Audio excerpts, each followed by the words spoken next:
मंडळी, मी उभा आहे तो काही कुठला धबधबा नाही, तर पळशी गावाला जोडणारा हा मुख्य रस्ता आहे।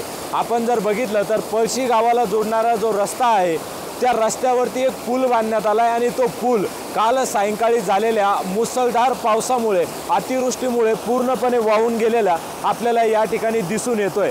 पुलावरून अजून देखील या ठिकाणी पाणी सुरू आहे। तर काल सायंकाळी जी अतिवृष्टी झाली त्यामध्ये मोठा पाऊस या संपूर्ण परिसरामध्ये झाला।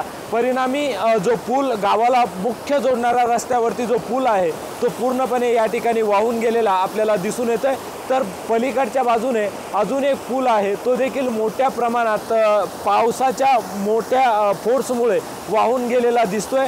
तर हा देखील पूल म्हणजे गावाला जोडणारे दोन्ही पूल जे आहेत ते पावसाने वाहून गेलेत।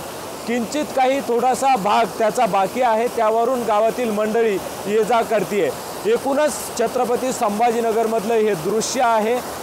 काल झालेल्या या पावसामुळे अनेक ठिकाणी असंच नुकसान झाले, काही ठिकाणी जमिनी देखील खरडलेल्याचं चित्र दिसून येत आहे। त्यामुळे एकूणच आता प्रशासनाने तात्काळ पंचनामे करून रस्त्याचे दुरुस्तीचे कामं आणि ज्या ठिकाणी नुकसान झाले त्याचा पंचनामा करून तात्काळ नुकसान भरपाई द्यावी अशी मागणी गावकऱ्याकडून होतीये। अविनाश कानडजे, न्यूज 18 लोकमत, छत्रपती संभाजीनगर।